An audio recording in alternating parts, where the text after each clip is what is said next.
Y entonces, básicamente, lo primero que les voy a presentar, como vi que hay varios matemáticos, son las ecuaciones de Einstein, pero de una manera un poco diferente. No vamos a empezar desde ellas, sino vamos a ver qué pasa con la conservación de la energía y si podemos obtenerlas de cosas matemáticas, ¿no? Sin hablar de física antes de eso. Y después de hablar de la conservación de la energía, vamos a hablar de agujeros negros en la relatividad general y por qué son importantes para lo que estoy haciendo. Y justo, de hecho, la plática en el sitio web se llama agujeros negros. Si la positividad de la masa o el hecho de que tengamos masas positivas y no negativas es la razón de que tengamos agujeros negros, ¿no? O al revés. Eh, Después vamos a hablar un poco sobre la formulación ADM de la relatividad general, que ya habían mencionado en la primera mitad del día de hoy. No voy a desarrollar nada ni nada al respecto, porque son brujerías la formulación ADM. Está muy chida, la verdad, pero sí está bastante complicada. Y después ya veremos, simplemente enunciaremos el teorema de la positividad de la masa. Me había preguntado si estaba chido como presentarles la aproximación que tenemos, porque la prueba como tal que hicieron Sean y los que lo propusieron, hay muchas pruebas, ¿no? Pero la prueba original involucra superficies minimales o superficies mínimas y es una prueba muy elegante. Sin embargo, solo se vale para ciertas dimensiones. Después Witten hace otra prueba con espinores de Dirac y después justamente con espinores de Weyl se hace otra prueba. Y justamente la prueba en la que estoy trabajando es una prueba con espinores a la Penrose, porque ya saben que, como en palabras de Juan, él diría, el que tiene permitido ser Mesías es Penrose y Maradona, ¿no? Entonces, pues para hacer todo bajo la palabra de Penrose, que queremos llevar la prueba de la positividad de la masa a la palabra de Penrose, y justamente porque también tiene que ver con censura cósmica, ¿no? Y quería presentar algo, pero creo que no me iba a dar tiempo, entonces no lo incluí. Muy bien. Entonces, comencemos por el principio, ¿no? Las ecuaciones de Einstein. Y sabemos que la relatividad une el espacio-tiempo en una cosa, en un concepto que es el espacio-tiempo, ¿no? Así pegadito, todo junto y en negritas. ¿Pero qué es esto? Y a pesar de que vamos a cometer herejía después, más adelante en la presentación, ahorita vamos a empezar hablando de qué es el espacio-tiempo. Y un espacio-tiempo es una variedad real, cuatrodimensional, que es conexa. Esto es muy importante que sea conexa, es diferenciable, y además tiene un campo tensorial globalmente definido, que es 0,2, ¿no? No degenerado y de tipo lorentziano. Esto convierte al espacio-tiempo en una variedad diferenciable pseudo-riemanniana, ¿no? Es importante que sea pseudo-riemanniana porque eso es lo que hace diferente a la relatividad general del resto de la geometría riemanniana. No tan diferente en realidad, pero pues es lo que hace que podamos distinguir entre el espacio y el tiempo usando una métrica sencilla, ¿no? Y entonces el campo tensorial que usamos es G y es el tensor métrico. Entonces, ¿qué quiere decir que G sea lorentziano? Bueno, que vamos a relajar un par de cosas para el tensor métrico. Simplemente vamos a pedir que sea no degenerado, pero no vamos a pedir que sea positivo definido, ¿no? ¿Por qué? Quiere decir que también en alguna base vamos a poder expresar a nuestro tensor métrico como en su forma matricial, así, ¿no? Donde, bueno, aquí ya dependerá de quién esté hablando, será la convención sobre los signos.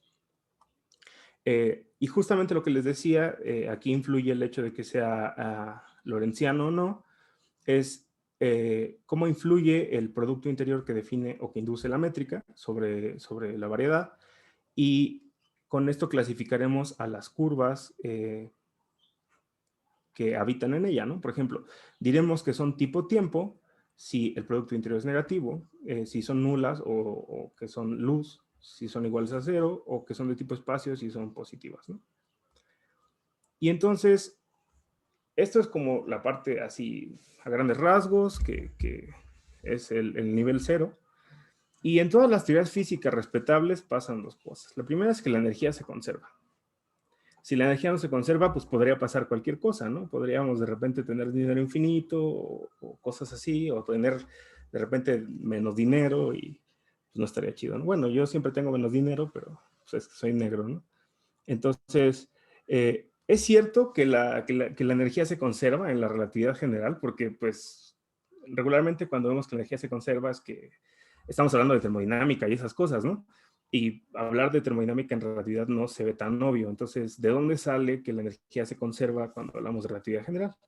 Y antes de hablar de las ecuaciones de Einstein, vamos a ver que el hecho de que la energía se conserve viene casi de regalo de algo mucho más fundamental propio de la geometría diferencial de variedades, ¿no? Y vamos a comenzar diciendo que sabemos que la derivada covariante del tensor de curvatura de Riemann cumple la segunda identidad de Bianchi, que está aquí puesta, donde estoy usando la notación de punto y coma para la derivada covariante, ¿no? Y entonces vamos a reducir, después de unos cuantos trucos que no son del todo legales, a algo más elegante, esta segunda identidad de Bianchi, a esto de acá, ¿no? Que es la segunda identidad de Bianchi contraída. Sin embargo, podemos todavía cambiar un poco más esta identidad para que nos diga algo más importante. Y para hacer esto, lo que vamos a hacer es contraer esta versión reducida de la segunda identidad con el tensor métrico. ¿Por qué vamos a poder hacer todo lo que sigue? Simplemente porque estamos asumiendo que hay una conexión libre de torsión en la variedad. Y ahí es donde está el verdadero truco que muchas veces no se nos dice. Porque el hecho de que haya una conexión libre de torsión en la variedad, y no solo eso, sino que en realidad la variedad en la que estamos, la conexión que tiene es la conexión de Levi-Civita, y por lo tanto se cumple el teorema fundamental de la geometría riemanniana, pero si no fuera esa conexión, se podría escribir otra en términos de esa conexión y todo lo que ya sabemos. Entonces, significa que podemos hacer esta cosa de acá, ¿no?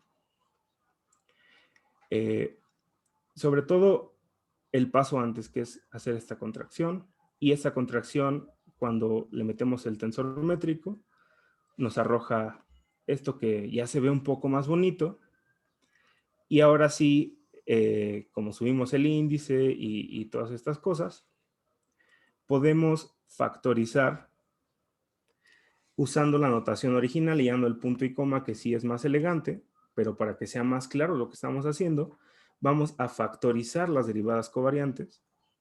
Y de nuevo les digo, esto es posible gracias a que la derivada covariante de la métrica es 0, porque estamos usando la conexión de Levi-Civita. Y entonces podemos escribir que la derivada covariante de esta expresión cumple la segunda identidad de Bianchi contraída, ¿no? O la segunda identidad de Bianchi.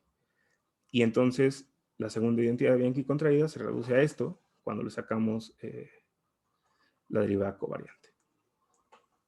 Pero ¿por qué esto es importante? Pues los que sean físicos reconocerán que este señor de aquí ya es el tensor de Einstein, ¿no? Y se llama el tensor de Einstein porque aparece justamente en las ecuaciones de Einstein. Y esta forma de la segunda identidad de Bianchi contraída ya resulta familiar porque si recordamos las ecuaciones de campo de Einstein sin constante cosmológica, y ahora sí vamos a meterlas, son estas, ¿no? Y de este lado aparece la expresión que les comentaba que se conoce como el tensor de Einstein. Acá no es igual a 0, claro, pero sabíamos que esta como tal no era igual a 0. Pero ¿quién es? ¿Qué hacen las ecuaciones de Einstein? Las ecuaciones de Einstein básicamente relacionan la geometría con la física. Y del lado izquierdo justo tenemos eso. Tenemos la curvatura y la métrica. Y del lado derecho tenemos constantes físicas como G y la velocidad de la luz. Y tenemos un tensor extraño que es el tensor de energía-momento o el tensor de densidad de energía y densidad de momento. Entonces nos está diciendo que si nosotros conocemos la geometría del espacio y el tiempo, conoceremos cuál es la distribución de energía y materia que hay en ese espacio-tiempo. Por otro lado, si conocemos la distribución de energía y materia en un espacio-tiempo, conoceremos cómo se comporta geométricamente, ¿no? Entonces, ahora, si tenemos esta expresión que ya conocemos y después de unas manipulaciones finales le sacamos la derivada covariante, retomaremos o volveremos a obtener la identidad que habíamos encontrado, la segunda identidad de Bianchi contraída. Y entonces tendremos esto, que era lo que habíamos llegado, pero también tendremos esto de aquí. ¿Y esto qué quiere decir? Estamos tomando el cambio en la energía. Y sabemos que esta tiene que ser igual a cero, este término. Por lo tanto, este tiene que ser igual a cero. Y entonces, pues estas son constantes, no pueden ser cero. El que tiene que ser cero es el cambio en el tensor de energía-momento. Y por lo tanto, si el cambio en el tensor de energía-momento es igual a cero, la energía se conserva. Y no hemos hecho hasta este momento ninguna declaración, ningún enunciado físico. Lo único que hicimos fue partir de una ecuación que era puramente una identidad que sabemos que se cumple y que se demuestra después de mucho esfuerzo y lágrimas, que es una identidad puramente geométrica, y a través de relacionarla, simplemente de decir, aquí está con la materia y la energía, llegamos a que éstas se conservan, ¿no? Sin embargo, la conservación de la energía no es lo único que importa para una teoría bien comportada, ¿no? Para que una teoría se porte bien, yo a ustedes les pregunto, ¿alguna vez han escuchado escalas cósmicas de energía negativa? Porque de repente sale por ahí una noticia que dice, ay, produjeron energía negativa, así, ¿no? Un micro, no sé qué, una no sé qué. Y dices, bueno, sí, pero a escalas cósmicas, ¿hay energía negativa en serio? O sea, yo sé que los iPhone tienen energía negativa porque se descargan extremadamente rápido de la batería, pero ¿en serio hay energía negativa? Y la respuesta es que no debería, ¿no? O sea, cualquier teoría física bien comportada en general, globalmente, no debería tener energía negativa. Y entonces podemos decir que el tensor de energía-momento o bien es cero o es positivo. Well, Sí. from QFT, that's obviously not true. ¿Mande, perdón? Por QFT, eso es obviamente no cierto. ¿No? Sabemos que el valor es fuck, English. The expectation value of TAB on QFT can be negative. Sí, pero ahí estás midiendo localmente, ¿no? Doesn't matter. I mean, this is a local condition. No, porque justamente, o sea, si tomas, y es lo que veremos después, ¿no? Para un espacio-tiempo que cumple las condiciones de hiperbolicidad global, es decir, que en el que se puede formular bien el problema de Cauchy, cuando tiene que ser asintóticamente plano. Y eso quiere decir que en cualquiera de los extremos del espacio-tiempo, la métrica... What about ADS? ADS is not asymptotically flat. Sí. Bueno, no, anti-de Sitter no es asintóticamente plano. No, justo. Pero hay maneras, hay maneras de hacerlo conformalmente plano o conformemente plano, no sé cómo se diría, ¿no? Y cuando puedes hacer eso, entonces justamente ahí puedes estudiar nada más las foliaciones del espacio-tiempo y ahí se cumple todo, ¿no? But if I just compute TAB in QFT, like, I give you a scalar field theory, and I compute TAB expectation value. That's not always positive.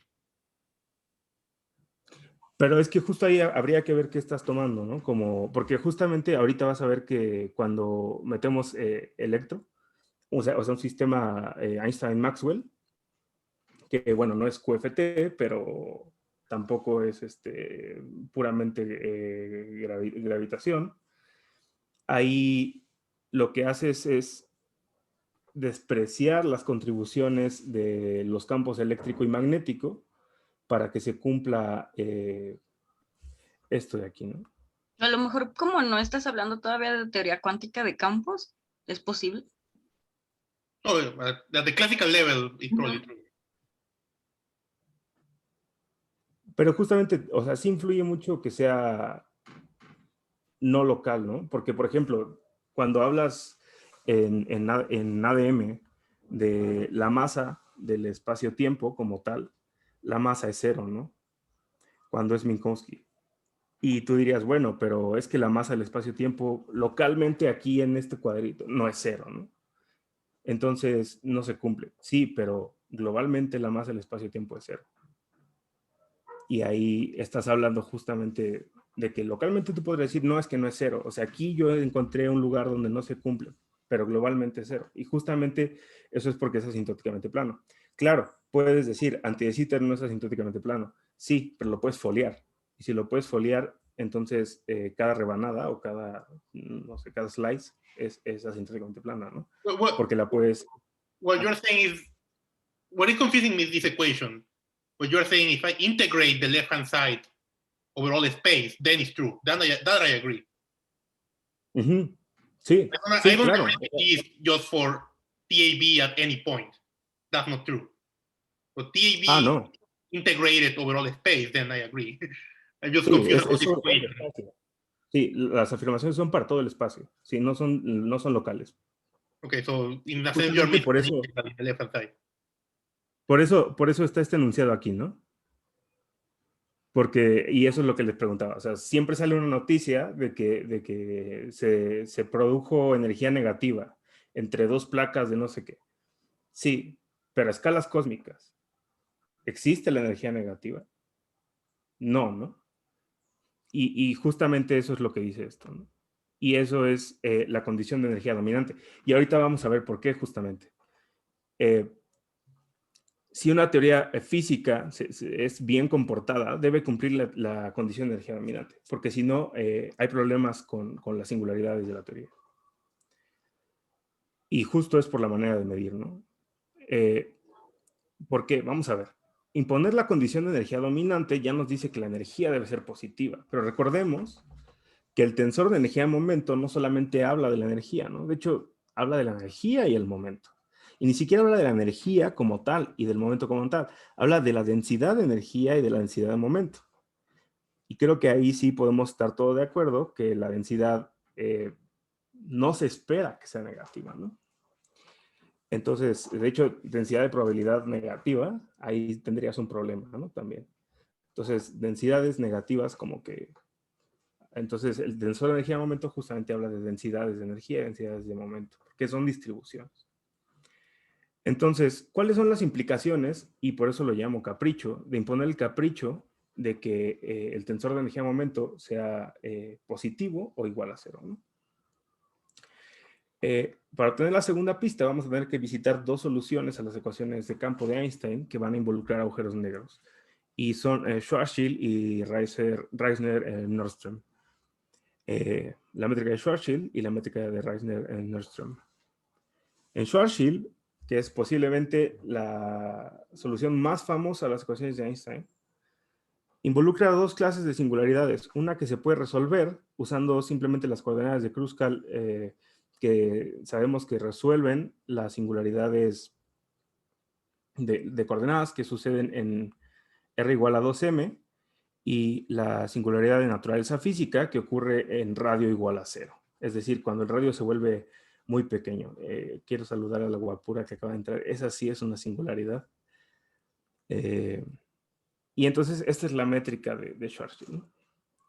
Como vemos, exactamente si 2m es igual, si R es igual a 2m, esto se hace 1 y entonces no tendríamos ninguna componente para el tiempo y aquí pues tendríamos un problema porque esto es el recíproco, ¿no? Entonces esto está así y aquí habría un problema porque 1 menos 1, entonces ahí explota todo, ¿no? Entonces, pero cuando sucede esta singularidad, simplemente hacemos un cambio a coordenadas de Kruskal y ya no hay problema. Sin embargo, cuando R es igual a 0, ahí sí hay un problema físico, ¿no? Entonces, la singularidad física representa un agujero negro estacionario de masa mayor o igual que 0. Ahorita no vamos a decir por qué o cómo sabemos, pero simplemente es de masa positiva o igual a 0. Si es igual a 0, pues no hay, ¿no? Si es positiva, pues ahí está presente. Sin embargo, si estudiamos a Reissner-Nordström, en este espacio-tiempo tomamos en cuenta el campo eléctrico y este campo eléctrico va a contribuir a la masa. Y justamente vamos a escribirlo en coordenadas esféricas, que es esta expresión, ¿no? Entonces, en esta expresión, este es el radio de Schwarzschild, y aquí tenemos el radio que está asociado a la carga eléctrica, donde K es Coulomb, ¿no? Sin embargo, esta expresión está medio rara. Hay unas cosas que le podemos hacer, y justamente voy a tocar el tema que hablábamos con Julio. Aquí podemos factorizar la R, porque no nos gusta, y vamos a aplicar además de esa otra transformación a la métrica, que es, vamos a definir estas dos variables. Yo sé que están extrañas, pero simplifican un montón las cuentas, ¿no? B y U. ¿Por qué las vamos a definir? Y también vamos a definir esta, sigma, que se va a ocupar de las coordenadas en teta y en phi. Entonces, si introducimos estas dos variables, la expresión se vuelve mucho más amigable, y en lugar de tener el chorizote, tenemos que la expresión para Reissner-Nordström se vuelve esta de aquí. Donde fíjense que ahora podemos identificar muy bien la parte que pertenece al tiempo y la parte que es espacial completamente. Esto va a ser importante un poco más adelante. Y en la que nos vamos a fijar, y ahorita vamos a ver por qué, es la parte espacial. Entonces, a este tipo de transformaciones se les conoce como transformaciones conformes. ¿Por qué? Porque preservan ángulos, no tienen que preservar distancias, pero preservan ángulos, ¿no?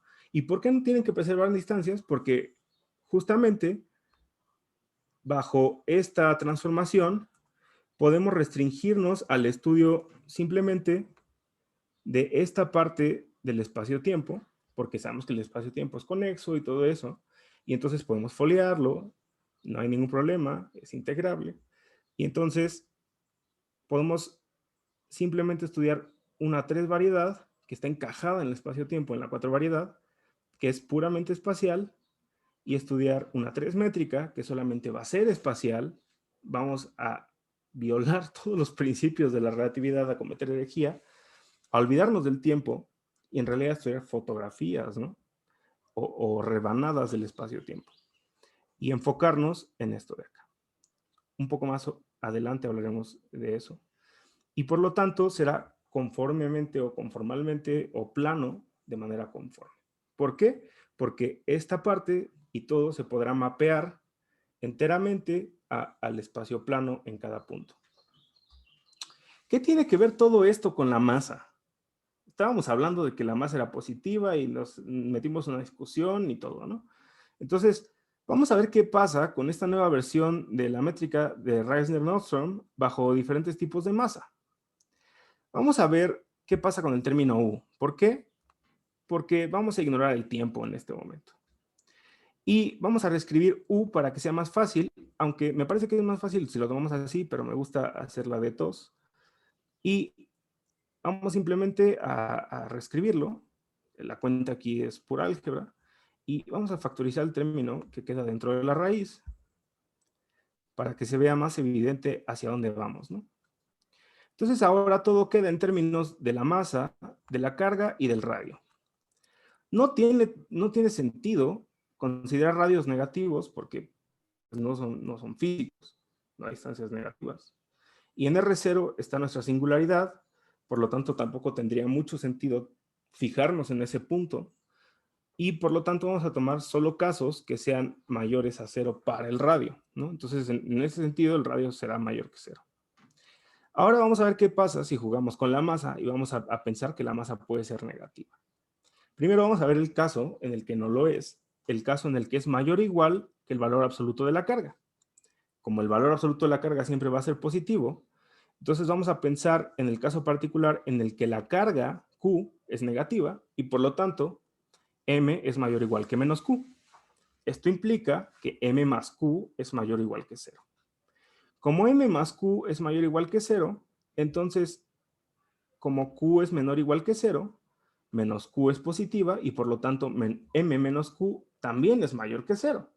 Entonces, los dos términos que estaban multiplicándose dentro de la raíz, M más Q más 2R y M menos Q más 2R son positivos y eso es positivo dentro de la raíz, no pasa nada, ahí no hay ningún problema, ¿no? Si fuera 0, tampoco pasaría nada porque nos quedaría 2R por 2R, que sería 4R cuadrada, raíz, y no pasa nada, ¿no? Entonces, ya vimos que cuando M es mayor o igual que el valor absoluto de la carga, no hay ningún problema. Sin embargo, ¿qué pasa si la masa es menor que el valor absoluto de la carga? Y aquí es donde empiezan los problemas. ¿Por qué? Porque el valor absoluto de la carga siempre va a ser un número positivo. Esto no quiere decir que M de entrada sea negativa. Simplemente quiere decir que M es más pequeña que un número positivo. Y entonces, si elegimos a Q como un número negativo, menos Q va a ser positiva, y por lo tanto podemos encajar a M en este intervalo. Por lo tanto, M más Q va a ser negativo, y como esto se cumple, M menos Q va a ser positivo. ¿Qué pasa? Porque no vamos a poder determinar a simple vista, como hicimos en el caso de que todo jalaba bonito, qué pasaba con los términos que estaban en producto. Entonces vamos a ir descartando un pequeño caso, que es cuando R tiende a infinito, y para eso voy a volver aquí arriba. Cuando R tiende a infinito, estos términos se van a 0 y me queda raíz de 1, y entonces U es 1, no hay problema. Entonces no me importa cuando R tiende a infinito, me importa cuando R es muy pequeño, pero como hayamos tomado R mayor que 0, todavía no es 0. Pero podemos descartarlo, podemos ignorarlo para lo que está adentro de la raíz. Y entonces, cuando R es muy pequeño, recuerden el término que teníamos, que era M menos Q, y esto estaba en producto. Bueno, imagínenselo porque ya no sirve mi tableta y entonces estoy con la mano, ¿no? M menos Q por M más Q. Y entonces descubrimos que eran de signos contrarios, a diferencia de en el primer caso. Y entonces, como son de signos contrarios y están haciéndose producto, y el radio prácticamente es despreciable, lo que está dentro de la raíz es negativo. Es decir, esto de aquí. Si lo que está dentro de la raíz es negativo, U no es real. Y entonces ahí hay un problema, ¿no? Porque tenemos una singularidad desnuda. Todo se descompuso. Entonces, M tiene que ser mayor o igual que el valor absoluto de la carga. Si no, las cosas no funcionan. Entonces, en este desarrollo, no hicimos caso del término que acompañaba a la coordenada del tiempo en la métrica de Reisner-Nordström. ¿Por qué? Porque, como todos sabemos, el tiempo es un poco problemático y para facilitar las cosas, justamente dividimos al espacio-tiempo en cortes o foliaciones o rebanadas, como lo quieran llamar, espaciales, que van a estar asociadas a una 3 variedad en lugar de la 4 variedad y a una 3 métrica. La 3 variedad la vamos a anotar como S y la métrica espacial como HAB.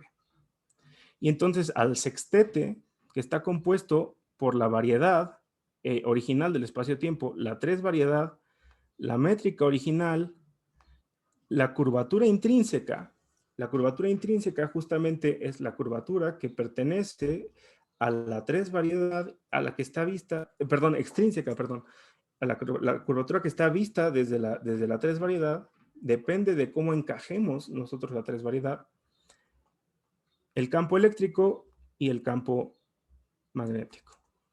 A este sextete se le conoce como el conjunto de valores iniciales, y esto es lo que resuelve justamente el problema de Cauchy para un sistema Einstein-Maxwell. Y nos vamos a fijar específicamente en este de acá, que es el conjunto de valores iniciales que es asintóticamente plano. ¿Por qué? Porque este es justamente el que es tipo espacio nada más. Aquí no nos estamos fijando en el tiempo. Aquí solamente está la 3 variedad, la 3 métrica y la curvatura extrínseca, ¿no? Y entonces, como es asintóticamente plano, no hay ningún problema. Entonces, bajo este formalismo, deben cumplirse las siguientes restricciones para las ecuaciones de Einstein. Y aquí vamos a descomponer el momento y la energía. El momento debe cumplir que debe ser un medio de la curvatura intrínseca de la curvatura escalar, más la traza al cuadrado de la curvatura extrínseca menos la norma al cuadrado de la curvatura extrínseca. Y J, que es la energía, debe ser también esta expresión acá, ¿no? Donde la métrica la estamos tomando como una función bilineal, no como el tensor. También se deben cumplir estas dos condiciones. Y como les decía, el mu y J representan la densidad de energía y del momento respectivamente.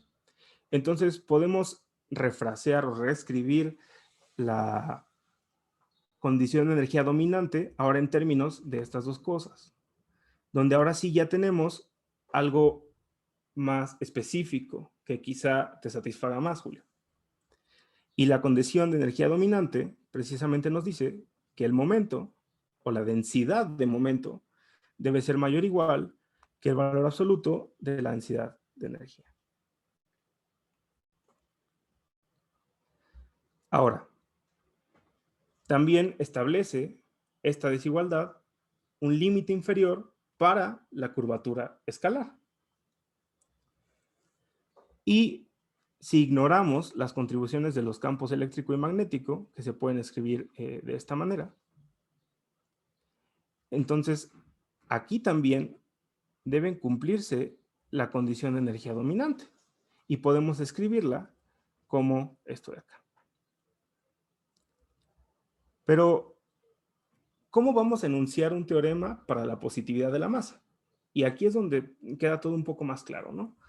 Y todo esto hemos estado hablando un poco de la formulación hamiltoniana de la relatividad general, pero donde en realidad brilla, o que son unos de sus resultados principales, son la definición o redefinición tanto de la masa, de la energía y del momento, ¿no? Entonces simplemente los vamos a dar porque demostrarlo sería todo un dolor. Y la energía es un 16avo de pi, el límite cuando la esfera, el radio de la esfera tiende a infinito, de esto que es justamente una forma diferencial. Esta es la parcial de las parciales cruzadas de la 3 métrica. Este es el normal unitario de la esfera.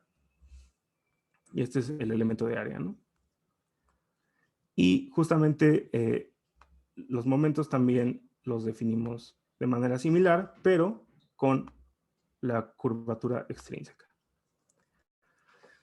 Y entonces, con esa definición, podemos también redefinir la masa usando la famosísima ecuación de Einstein, de la equivalencia entre masa y energía, como la raíz de la energía al cuadrado menos el producto de los momentos por la delta de Kronecker, que es justamente la métrica del espacio euclidiano, porque estamos asumiendo precisamente que el conjunto de valores iniciales es asintóticamente plano y por lo tanto se parece en el infinito a el espacio euclidiano, y por eso podemos usar ahí la métrica, la delta de Kronecker, ¿no?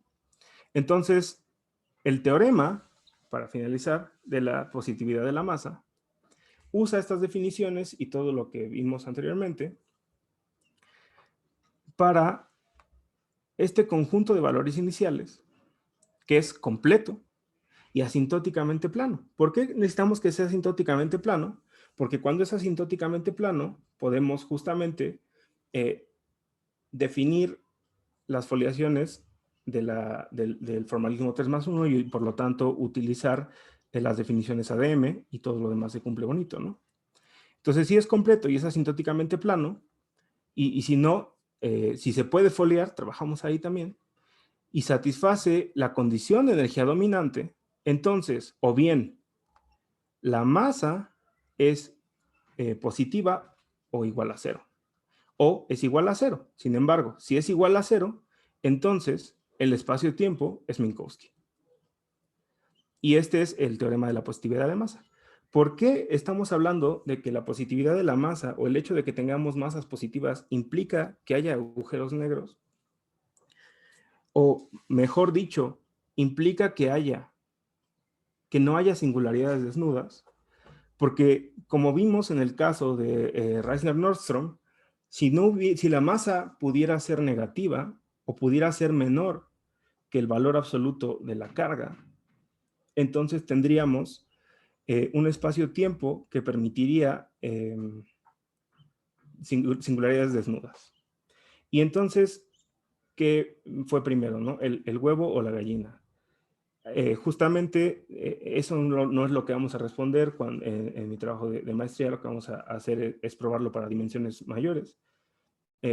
Pero justamente es algo bien interesante porque del hecho de que la masa tenga que ser positiva o igual a cero, se desprende la existencia de agujeros negros o el hecho de que no haya singularidades desnudas.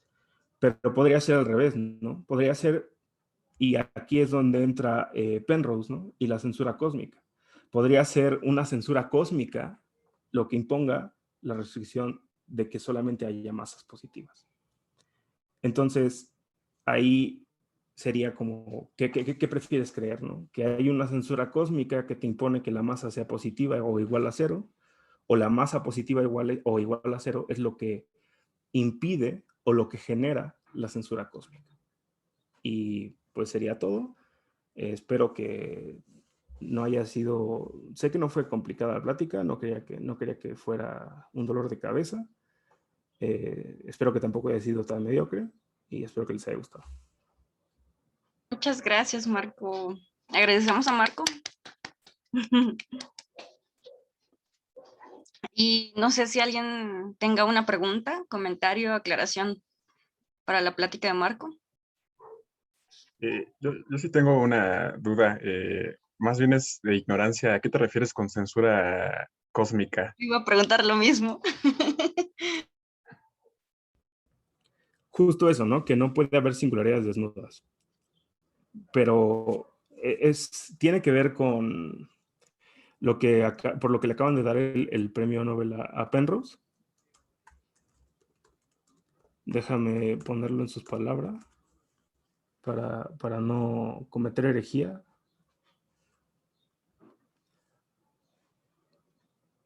Herejías también. Y justo, ¿no? Uno debería cometer herejías más seguido. ¿Mande? Uno debería cometer herejías más seguido. Sí, pero no contra Penrose, ¿no? Contra todos. Digo, él las comete todo el tiempo contra sí mismo, ¿no? Ya con sus cosas ahí, las últimas que está haciendo, ¿no? Pero justo, o sea, dice, las singularidades que aparecen en soluciones de campo están rodeadas por horizontes de suceso y por lo tanto no pueden ser vistas desde el resto del espacio-tiempo. Las singularidades que no están ocultas se denominan desnudas. La hipótesis de censura cósmica conjetura que no existen singularidades desnudas en el universo, aparte del Big Bang, ¿no? Entonces justo es esto, ¿no? Censura cósmica implica que no hay singularidades desnudas. Y no las hay justo porque si la masa fuera negativa, las habría todo el tiempo. Si hubiera masas negativas, ¿no? Como no puede haber masas negativas, entonces uno se pregunta, ¿el hecho de que la masa sea positiva es lo que impone la censura cósmica o la censura cósmica impone que haya masas, que solo pueda haber masas positivas?